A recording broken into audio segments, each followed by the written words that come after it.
Hola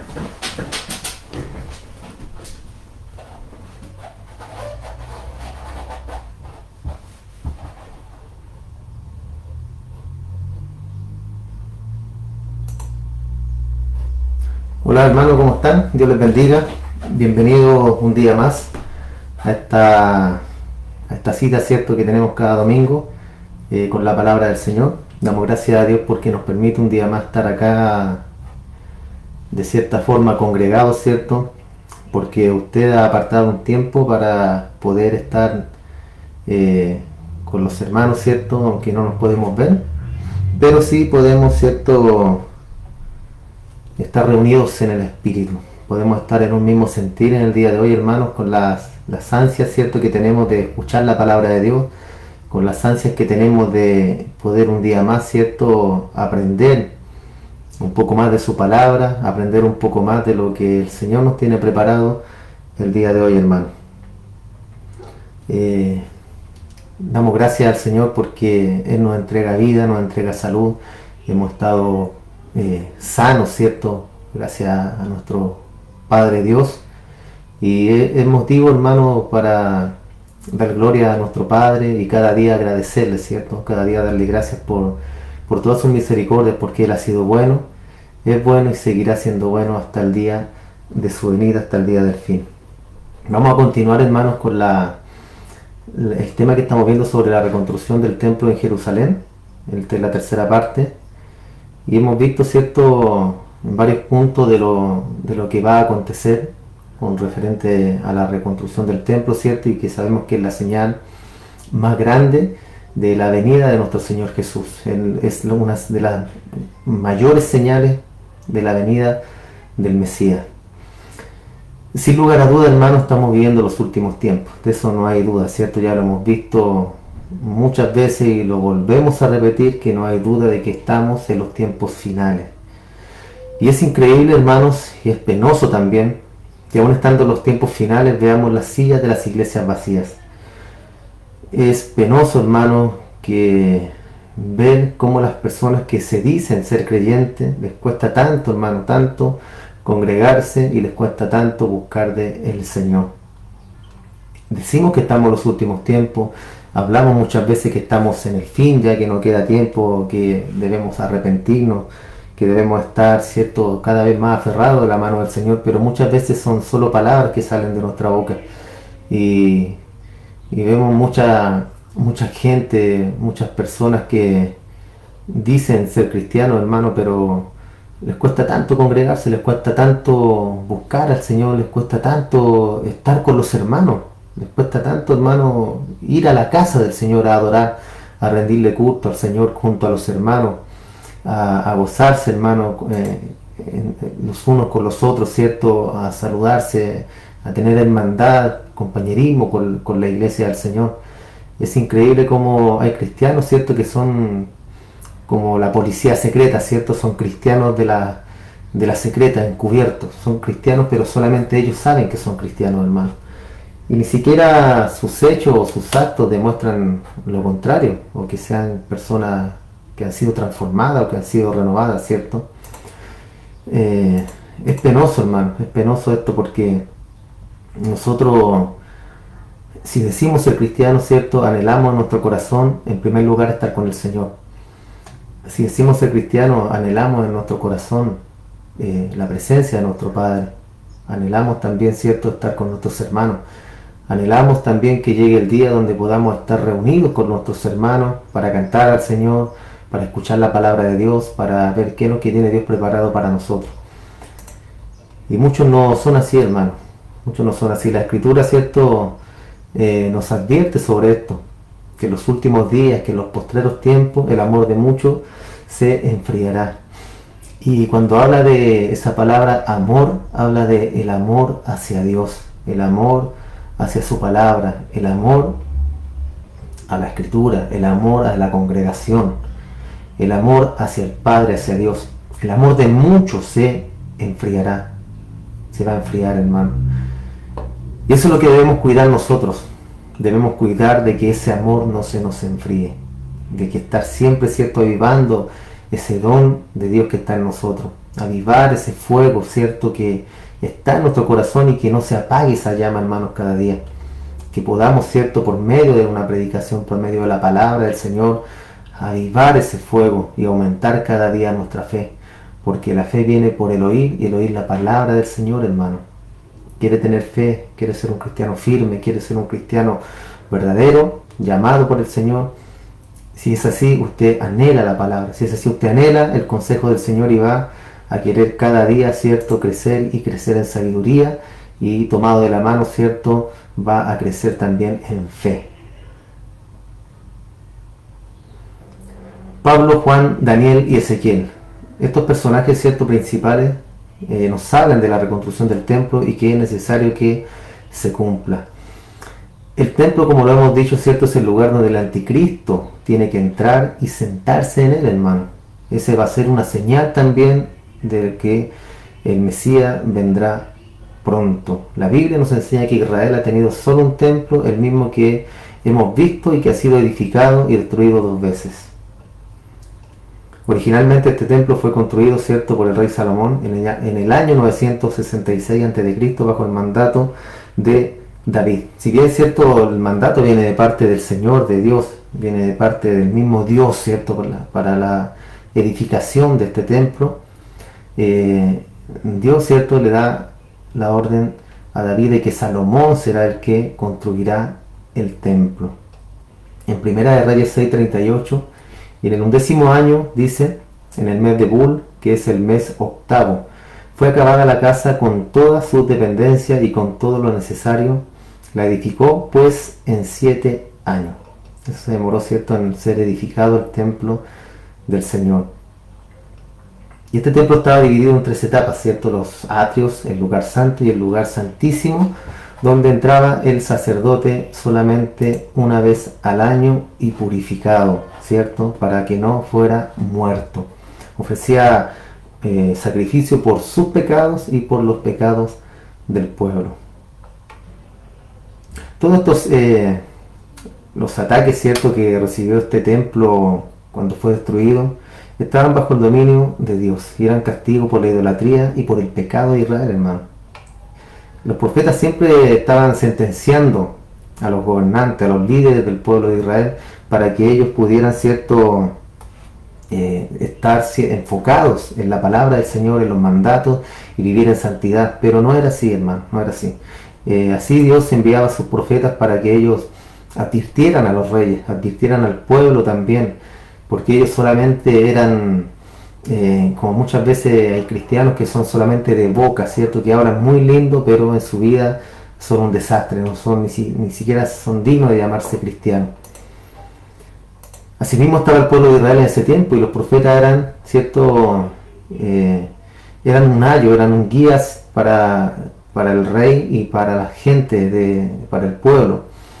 Pero la gente, el pueblo en este caso, y el rey muchas veces desobedecían estas órdenes o no obedecían a lo que los profetas les decían que iba a acontecer o que iba a suceder, ¿cierto?, que Dios iba a traer juicio a ellos si no se arrepentían de sus malos caminos, de sus perversos caminos, de la idolatría. Dios los iba a castigar. Y esos fueron los castigos que Dios, ¿cierto?, dio a este pueblo.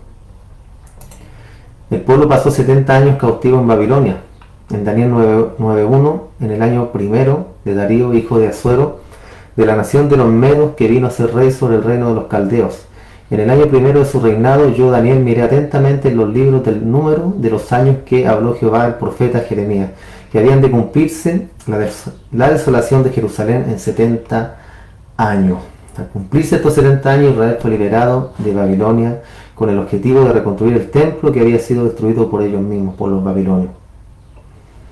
Entonces, después que ellos volvieron, comenzaron a construir el templo, a reconstruirlo. En Esdras 2:64 dice: toda la congregación unida como un solo hombre. Se fijan, aquí habla de la unión. Era de 42.360, sin contar los siervos y siervas, las cuales eran 7.337, y tenían 200 cantores y cantoras. Todo el pueblo unido, hermanos, todo el pueblo a unas iban a la reconstrucción del templo. querían reconstruir el templo, querían, cierto, volver a ofrecer los sacrificios, los holocaustos, todo lo que Jehová había ordenado, lo que Dios había ordenado en su santa palabra. Eran más de 50.000 personas, hermanos, que querían y tenían el anhelo en su corazón de reconstruir el templo del Señor. Y esto es lo contrario, cierto, de lo que vemos hoy en día cuando hablamos, cierto, de congregarse en el templo del Señor. No son muchos los que apoyan, cierto, la moción cuando hay actividad en la iglesia, cuando hay que hacer cosas en la iglesia. Son pocos los que se incluyen en las tareas de la iglesia, cierto, en ayudar a los pastores, en ayudar a los líderes, a ayudarlos en los quehaceres de la iglesia, hermano.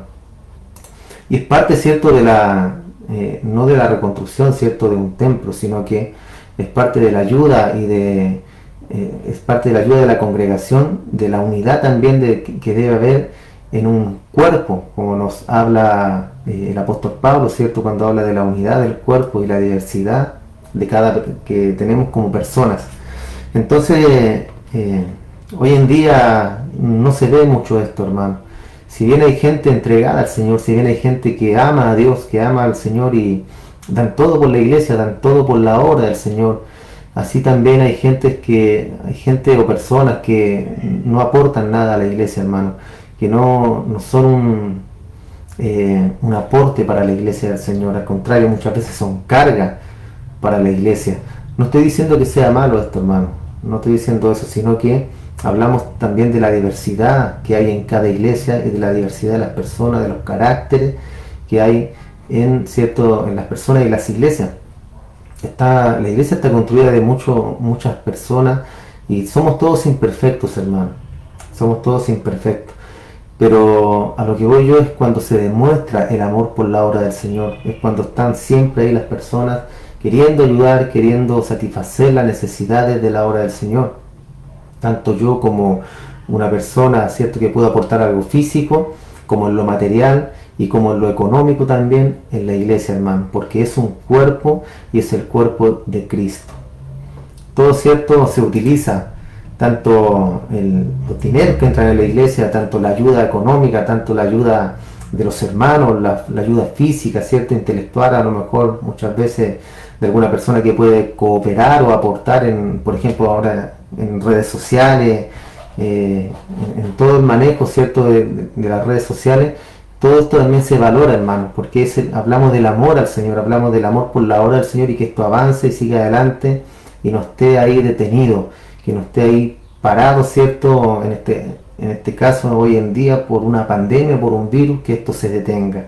Al contrario, hermano, la iglesia de Cristo siempre ha ido avanzando, siempre ha seguido saliendo adelante a pesar de las dificultades y de todo lo que ha venido. Siempre la obra de Cristo debe salir adelante. Nosotros somos la iglesia, tú eres la iglesia, yo soy la iglesia, hermano, somos un templo en el Señor y eso nadie lo puede negar. Nosotros no dependemos de un lugar físico en estos tiempos de pandemia. Nosotros tenemos que ayudarnos, cierto, en lo espiritual. Debemos fortalecernos en nuestro hogar, debemos nosotros alimentar nuestra vida espiritual, no depender de una iglesia, aunque sí es necesario congregarnos y estar reunidos como iglesia, pero insisto, la iglesia somos nosotros, cada uno de nosotros, hermano, y nuestra vida espiritual, nuestra salud espiritual depende únicamente de ti, hermano, depende de mí, ¿ya? Entonces, todas estas personas, hermanos, estaban a una para reconstruir el templo del Señor. Y en el año 516 a.C. fue reconstruido el templo. Esta casa fue terminada al tercer día del mes de Adar, que era el sexto año del reinado del rey Darío, Esdras 6:15. Este templo fue el que Herodes después adornó, hermoseó, y es en el que Jesús entró. En este templo fue. En Mateo 24:1, cuando Jesús salió del templo y se iba, se acercaron sus discípulos para mostrarles los edificios del templo. Respondiendo él les dijo: ¿veis todo esto? De cierto os digo que no quedará piedra aquí sobre piedra que no sea derribada. Esta fue una profecía, cierto, de parte de nuestro Señor Jesús, y estas palabras se cumplieron en el año 70 después de Cristo. cuando el general Tito destruyó el templo y destruyó también la ciudad. Ellos se jactaban, hermanos, los judíos, de sus templos. Se jactaban del templo, ¿cierto? De los edificios, de los pórticos, era como todo para ellos. ¿Y qué pasó? Una vez más fue destruido. Desde aquel tiempo, hermano, de que el último templo ya fue destruido, los judíos ya no tienen más templos. Solamente tienen sinagogas. Ellos esperan a su Mesías para que entre en el templo. Y es lo que hemos venido hablando también, ¿cierto? Que ellos esperan a su Mesías, pero ese Mesías será el engañador, el mentiroso que esperan ellos. En 2 Tesalonicenses 2:3, que lo hemos leído muchas veces ya, dice: nadie os engañe en ninguna manera, porque no vendrá sin que antes venga la apostasía y se manifieste el hombre de pecado, el hijo de perdición. Ahí está hablando del anticristo, el cual se opone y se levanta contra todo lo que se llama Dios o es objeto de culto, tanto que se sienta en el templo de Dios como Dios, haciéndose pasar por Dios. ¿Se fijan? Ahí estará este impostor, este mentiroso, ¿cierto? Que llegará a sentarse en el templo sagrado de Dios y engañará a muchos hermanos. Él va a engañar a muchas personas, sobre todo, ¿cierto?, a los judíos, que ellos esperan al Mesías, no reconocen a Jesús como su Mesías, sino solamente como un profeta. Y acá Pablo, ¿cierto?, nos está diciendo de que el anticristo entrará en el templo, hermano. Los judíos desde hace ya 30 años que están trabajando en la reconstrucción del templo, como lo hemos visto. Ellos están trabajando en la reconstrucción, tienen todo listo, ¿cierto?, para que cuando el templo sea reedificado, comenzar con los sacrificios y comenzar exactamente con todo lo que se hacía en el antiguo pacto, en el Antiguo Testamento. Cuando esto ocurra, hermano, ya la venida del Señor estará a las puertas. Será inminente. Por eso es necesario que seamos entendidos, hermanos, en los tiempos, en todo el consejo de la palabra de Dios y en todo lo que Él tiene preparado para estos últimos tiempos. Debemos nosotros ser hombres y mujeres entendidos, cristianos entendidos en la palabra del Señor. En Apocalipsis 11:1, el apóstol Juan, ¿cierto?, acá mira el templo ya reconstruido. Entonces me fue dada una caña semejante a una vara de medir, y se me dijo: levántate y mide el templo de Dios y el altar y a los que adoran en él. Pero el patio que está fuera del templo, déjalo aparte, y no lo midas, porque ha sido entregado a los gentiles, y ellos hollarán la ciudad santa 42 meses. Y daré a mis 2 testigos que profeticen por 1260 días vestidos de silicio. En Daniel 9:27, y por otra semana confirmará el pacto con muchos, a la mitad de la semana hará cesar el sacrificio y la ofrenda, ¿cierto? Acá en el templo, lo vemos ya reconstruido, acá Daniel también lo ve reconstruido el templo, y habla del anticristo cuando va a hacer cesar los sacrificios y las ofrendas. Después, con la muchedumbre de las abominaciones vendrá el desolador, hasta que venga la consumación y lo que está determinado se derrame sobre el desolador. La Biblia, hermano, tiene muchos misterios. No tenemos nosotros que tampoco tratar de rompernos la cabeza, ¿cierto?, y tratar de entender todos los misterios que están en las Escrituras. Simplemente debemos ser entendidos, ¿cierto?, y que los tiempos ya están cerca. Los tiempos ya están por terminarse, por decirlo de alguna manera, hermano. Los tiempos que Dios ha estimado para su venida, los tiempos que Dios ha estimado, ¿cierto?, para que Cristo venga a esta tierra, para que el mundo sea juzgado, hermano, para que la tierra sea purificada, para que la iglesia sea arrebatada al cielo. Entonces estos tiempos ya se están cumpliendo y falta solamente la gran señal, que es la llegada del anticristo. En Ezequiel capítulo 40 y 41 muestra con detalle la medida del templo y todo lo referente, ¿cierto?, al templo que también será reconstruido. En Ezequiel 40, capítulo 40 y 41, para que lo lea usted. ¿Cuáles son los avances que Israel ha hecho para reconstruir el templo?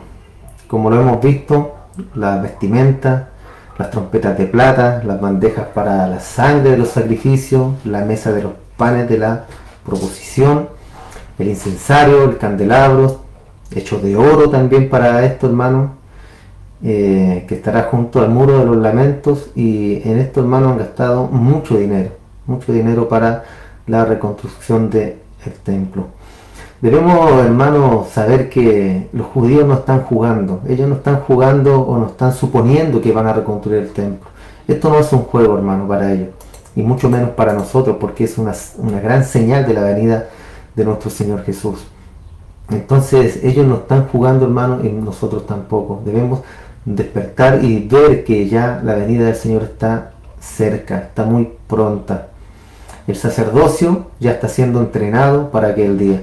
El aceite de oliva también está siendo elaborado. El velo fue terminado, tejido por mujeres judías. Tardaron 2 años, hermano, en tejer este velo, que tiene una medida de 20 metros de alto, 10 metros de ancho y 10 centímetros de espesor. Entonces vemos que ellos están terminando, hermano, todo esto para poder ofrecer sacrificios nuevamente en el templo, para poder entrar al templo nuevamente, ofrecer los sacrificios por los pecados, la expiación, ¿cierto? Y todas estas cosas, ¿cierto?, deben quedar tal cual estaban en el Antiguo Testamento. Todo esto debe ser idéntico, hermano, a lo que a las medidas, ¿cierto?, del templo, a las medidas del velo, a todo lo que fue ordenado de parte de Dios. Las medidas exactas deben quedar todo idéntico en el día de hoy, ¿cierto?, como lo vimos también la semana pasada, pero con algunos avances tecnológicos, ¿cierto?, como la electricidad y muchas cosas que antes no existían en ese tiempo.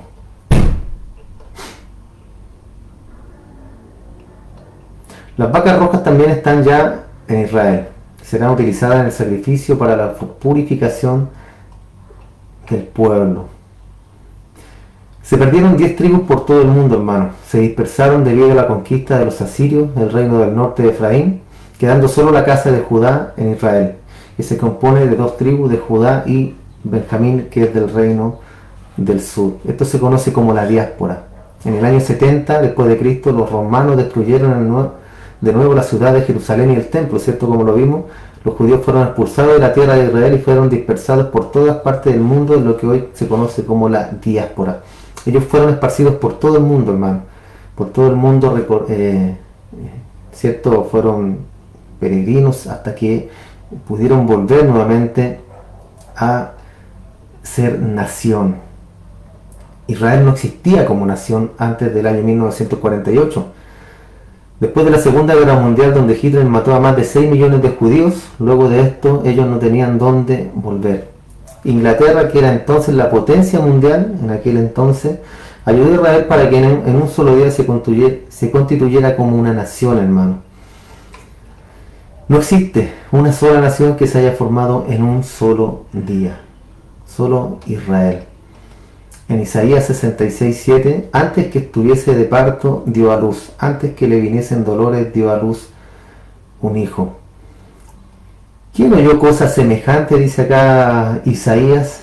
¿Quién vio tal cosa? ¿Concebirá la tierra en un día? ¿Nacerá una nación de una vez? Pues en cuanto Sión estuvo de parto, dio a luz sus hijos. Esta es una profecía que vemos acá, donde podemos, ¿cierto?, ver cómo Israel se constituyó como nación en un solo día, hermano.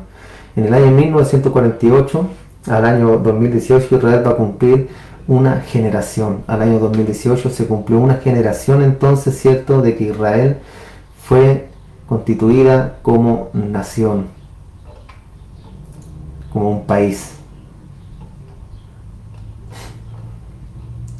En la Biblia las generaciones son de 70 años. En Mateo 24:32, de la higuera, Israel en este caso, ¿cierto?, aprender la parábola, cuando ya su rama está tierna y brotan las hojas, sabéis que el verano está cerca. Así también vosotros, cuando veáis todas estas cosas, conocéis que está cerca a las puertas. De cierto os digo que no pasará esta generación hasta que todo esto acontezca. Entonces, hermanos, debemos ser sabios, vuelvo a decirlo y vuelvo a insistir. Debemos pedir sabiduría a Dios para entender los tiempos y las señales que están en las Escrituras. Israel ya ha florecido y las señales ya están dadas. Debemos, como lo dije recién, ¿cierto?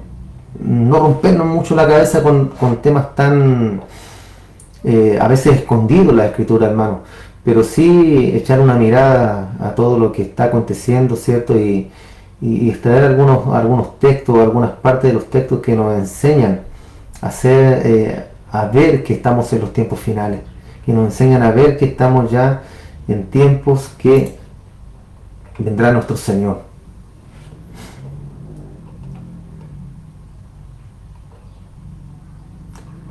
Si el templo se comenzara a construir el día de hoy, hermano, se demoraría alrededor de 2 años.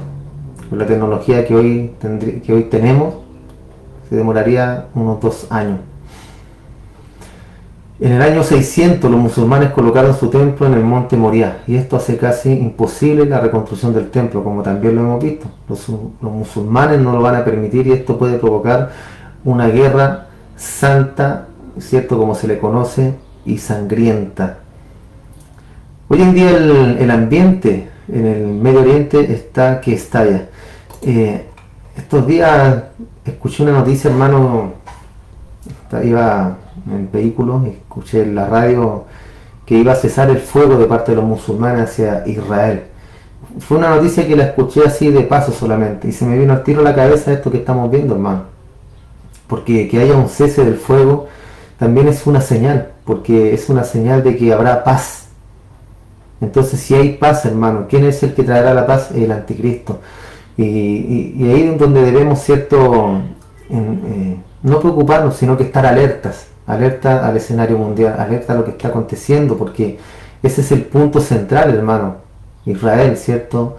El punto central de la venida de nuestro Señor, donde podemos obtener unas señales, o donde podemos obtener noticias para poder discernir o ver cuán pronto está, ¿cierto?, todo esto que es la paz y la reconstrucción del templo. En 1990 un grupo de judíos fueron a colocar una piedra en el monte Moriah, y representaba la reconstrucción del templo judío. En ese entonces murieron 21 hombres, hermano, por este hecho. 21 personas murieron, imagínense, solamente por ir a poner una piedra. En el 67, en la guerra de los 6 días, cuando Israel toma Jerusalén del este, se dice que duró 6 días, porque el séptimo, ¿cierto?, obviamente, como ellos son judíos, al séptimo día descansarían. Fue algo tremendo, hermano, porque solamente en los 6 días tomaron y ganaron una guerra contra los palestinos, derrotaron también a Egipto, y fue una guerra que ellos comenzaron, ¿cierto? Fue una guerra declarada, y ellos tomaron la delantera y pudieron destruir a estos enemigos. Fue algo tremendo, hermano, que hizo el pueblo de Israel, donde recuperó, ¿cierto?, parte de las tierras que hoy en día le corresponden. El día de hoy también hay oposición de la misma gente que no es religiosa en Israel. El 49% de los judíos quieren que el templo se reconstruya, el 23% no quiere templo porque no quieren guerra, no quieren problemas, no quieren conflicto con los musulmanes, hermano. Y ese 23% podremos decir que es gente no religiosa, ¿cierto? El 49% quieren que el templo sea reconstruido. Y estas son solamente estadísticas, hermanos, pero no se trata de estadísticas, ¿cierto?, sino que se trata de lo que dice la palabra del Señor. La palabra del Señor dice que el templo debe reconstruirse, y así debe ser. ¿Cómo? El anticristo hará la paz, se reconstruirá el templo, se ofrecerán los sacrificios. Posterior a eso, ¿cierto?, que va a haber paz, va a haber seguridad. El anticristo va a traer esa paz que el mundo quiere, esa seguridad. Y después, ¿cierto?, hará cesar los sacrificios, como también lo leímos, y hará cesar las ofrendas, y ahí mostrará verdaderamente quién es Él, y comenzará el caos en la tierra, hermano. Ahí comenzará el caos, y Él mostrará realmente quién es, y será el fin, hermano, el fin. En el 84 los judíos intentaron volar la cúpula de la roca. Muchos intentos humanos por reconstruir el templo, pero la palabra de Dios debe cumplirse sí o sí, hermano. Hay muchos intentos, en este caso los judíos muchas veces han intentado hacerlo Vimos también que están cavando túneles por debajo de la mezquita los musulmanes para que sea derribada nuevamente por algún movimiento telúrico o sea el peso mismo, cierto, que haga colapsar todo esto y se derrumbe. Pero a pesar de los esfuerzos humanos que no valen nada, hermano, no absolutamente nada, porque aquí debe cumplirse la palabra del Señor y el templo, como bien lo dije recién, debe reconstruirse sí o sí. ¿Por qué? Porque los tiempos deben cumplirse, hermano. Los tiempos deben cumplirse porque Dios es un Dios verdadero, que habla verdad, y su palabra es verdad y deben cumplirse. El mundo llegará al caos político y al caos económico. Y cuando el anticristo llegue, vendrá precisamente a solucionar estos problemas. Él vendrá a solucionar este caos. Él vendrá a solucionar el conflicto en el Medio Oriente. El conflicto que habrá en el mundo y hará la paz. Eso hará este personaje, hará la paz. Todos los tratados de paz, hermanos, que han habido en Medio Oriente han fracasado. Ha sido un fracaso constante todo esto, hermanos. Y lo vemos hoy en día, ¿cierto? Que siempre los musulmanes están atacando a Israel, están tirando misiles, lanzan misiles a los civiles, a la ciudad directamente, porque ellos quieren provocar daño. Hay un escudo que protege al pueblo de Israel, que es la cúpula, ¿cierto?, de hierro de la roca, no recuerdo bien cómo se llama, pero detecta los misiles y los destruye en el aire. Entonces esta tecnología, hermano, tan avanzada también permite defenderse a ellos, pero el conflicto va a seguir, hermano, va a seguir hasta que, como lo dijimos recién, venga el anticristo, hasta que aparezca el anticristo y ya haya paz. Él hará la paz. ¿Cómo, hermano? Usted se preguntará, ¿cómo va a ser la paz si durante todo este tiempo, durante todos estos años no se ha podido hacer la paz en el Medio Oriente? Pero Él lo hará, hermano. ¿Cómo? No lo sabemos, yo no lo sé, pero lo hará. Y ahí será, cierto, la gran señal de la venida de nuestro Señor. Él lo logrará. En Apocalipsis 6:1 dice: vi cuando el Cordero abrió uno de los sellos y oí a uno de los 4 seres vivientes decir como voz de trueno: ven y mira. Y miré, y aquí un caballo blanco, y el que lo montaba tenía un arco, y le fue dada una corona, y salió venciendo y para vencer. Este es el anticristo, hermano. Esta es la entrada del anticristo, que se le fue dado un arco, ¿cierto? Pero un arco sin flechas. Le fue dada una corona también, ¿cierto?, para reinar durante el tiempo que él debe reinar. Salió venciendo y para vencer. Jesucristo, hermano, está a las puertas. Jesucristo está a las puertas de venir por su iglesia, hermano. Está a las puertas de venir por su pueblo santo. Está a las puertas de venir por una iglesia santa, hermano. Si bien sabemos que vendrá por personas, ¿cierto?, individuales, vendrá por un grupo, ¿cierto?, determinado, que son sus elegidos, sus escogidos, los que Él ha elegido para salvación. Vendrá a buscarlos y los llevará al cielo, hermano. Entonces nosotros, ¿qué debemos estar haciendo ahora? Como decía Jesús: velar y orar para que no entren en tentación. Es lo que debemos hacer, hermano. Estar en oración, estar en constante comunicación con el Señor, estar en constante aprendizaje en la palabra del Señor. Dejemos de jugar a ser cristianos, dejemos de jugar, ¿cierto?, a ser hijos de Dios. Pongámonos en alerta, hermano. Debe vivir una vida cristiana, debe vivir una vida santa para el Señor, hermano. Debe ser una carta abierta para que todos lean en ti quién eres. Eso es lo que quiere el Señor, hermano, una vida santa. Él no quiere religiosos, Él no quiere personas que hablen muy lindo de Él, Él no quiere personas que hablen muy bonito del Señor, pero que en su vida personal, en su vida diaria o en su vida oculta, ¿cierto?, en su soledad, sean otras personas, sean personas totalmente distintas a lo que el Señor quiere. Él quiere cristianos verdaderos, hermano. Si somos hijos de Dios, buscamos al Señor. Si somos verdaderos hijos de Dios, buscamos al Padre cada día, buscamos a Jesús, buscamos su palabra, buscamos hacer el bien, hermano. Entonces yo te invito, hermano, a que continuemos adelante, y lo que siempre les digo, que cuando nosotros somos llamados de parte del Señor, nada nos podrá separar de Él, nada, hermano. Así que si te has caído, si has pecado, si estás en una guerra espiritual, en un conflicto espiritual, tú ahí, ¿cierto?, con algún pecado o con algo que te cueste, hermano, como cristiano, o que te ensucie, o que digas que tú estás en pecado, pídele al Señor que te ayude, hermano. Dile a Dios que te ayude a sacar todo eso. Dile a Dios que te ayude a limpiar tu vida, a limpiar tu corazón, a limpiar tu alma, tu mente. Pídele al Señor que lo haga, porque Él lo hará, hermano. Porque eres un hijo de Dios.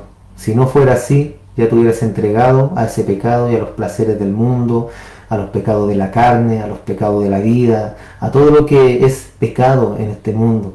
Te hubieras entregado, te hubieras alejado de Dios. Pero sigues y permaneces, ¿por qué? Porque eres un elegido. Sigues y permaneces porque lo que Dios comenzó, hermano, Él lo terminará. Y es imposible que un hijo de Dios se pierda. Es imposible, hermano. Así que sigue adelante, sigue batallando. Esta es una lucha hasta el final de esta vida, hermano, hasta el último suspiro, cuando estemos ya en las últimas, dando nuestro último suspiro, estaremos luchando contra el pecado, hermano. Estaremos luchando contra la carne, contra el pecado que está en nuestra mente. Así que no te preocupes, hermano, y sigue adelante, sigue caminando, sigue adelante. Dios está a las puertas, Jesús está a las puertas. En cualquier momento sonará la trompeta, hermano. En cualquier momento la iglesia será arrebatada a los cielos y estaremos con el Señor para siempre. Así que sigue adelante, hermano. Si te caes, sacúdete, levántate, sacúdete y sigue adelante, porque Dios no te dejará, Dios no te va a desamparar, y lo que Él ha prometido Él lo cumplirá en ti, hermano, en tu vida, en tu familia, en tus hijos, en tu esposo, a quien tú estés encomendando al Señor en oración, para que Dios lo transforme, para que Dios lo salve, hermano. Así que sigamos adelante, continuemos en este viaje, ¿cierto?, que tendrá un buen final, hermano. Cuando usted cuando esté triste, cuando esté cansado, cuando esté desolado, piense en el final de este viaje, hermano. Piense que este viaje tiene un final, y es un final feliz. Es un final feliz para los que hemos creído. Piense en ese final y que el día de mañana todo quedará atrás, hermano. Todo habrá sido como un sueño. Y cuando estemos con el Señor en el cielo, ya todo habrá pasado, ¿cierto? Ahí será paz, será felicidad. La Escritura dice que ya no habrá más llanto, no habrá más dolor, ¿cierto? Porque Él enjugará toda lágrima de tus ojos, hermano. Él estará con nosotros, Él será nuestro Dios, Él será nuestro sol, nuestra luz. Y qué mejor, hermano, qué mejor final que ese. Así que piensa en el final de esta película, cuando tú estés en problemas, cuando ya no quieras seguir, cuando te sientas desanimado, cuando estés flaqueando espiritualmente. Piensa en que Él pagó el precio, hermano, en que Él pagó por ti, en que Él te ama, en que Él te amó desde antes de la fundación del mundo, desde antes de Él te amó, hermano, y se subió a aquella cruz por ti, por mí y por todos los que hemos creído. Así que sigamos adelante, continuemos, hermano, esta batalla, porque el Señor está a las puertas. Ya tenemos las señales, ya todo lo que está aconteciendo, la caída en este último tiempo de la economía, la caída de muchos países, ¿cierto?, en la economía por medio de esta pandemia, que algunos dicen que fue todo creado, ¿cierto?, todo planeado. La pandemia se habla también. Entonces, sea como sea, hermano, sea como sea, debemos confiar en nuestro Padre, debemos confiar en Dios, en que Él nos sostendrá, nos va a sustentar. Y a pesar de todas estas cosas, ¿cierto?, nos contagiemos, no nos contagiemos de este virus que anda ahora merodeando, ¿cierto?, por ahí, da lo mismo, hermano, porque Dios es nuestro Señor. Y si Él quiere que muramos, que enfermemos, sea como sea, estaremos en los brazos del Señor. Tanto en esta vida terrenal como en la vida espiritual, estaremos junto a nuestro Dios. Así que sigamos adelante, hermano. Te invito a que perseveres hasta el final, te invito a que sigas caminando. Y hasta aquí llegamos con el tema del día de hoy, la reconstrucción del templo, la gran señal, ¿cierto?, que estará por venir muy prontamente. Así que nos encontramos el próximo domingo, a esta misma hora, ¿cierto? A las 5 estaremos transmitiendo ya para nuestros hermanos y para todos los que quieran sumarse a estas prédicas, a esta enseñanza, hermanos. Así que damos gracias al Señor. Comparte este video, comparte las predicaciones, las alabanzas, para que no sabemos, ¿cierto?, si alguno está escuchando por ahí o está haciendo algún zapping, ¿cierto?, en Facebook y le llega alguna palabra a su corazón, a su vida, o que quiera estar aprendiendo la palabra del Señor, puede hacerlo. Así que nos vemos. Dios te bendiga, hermano. Un abrazo.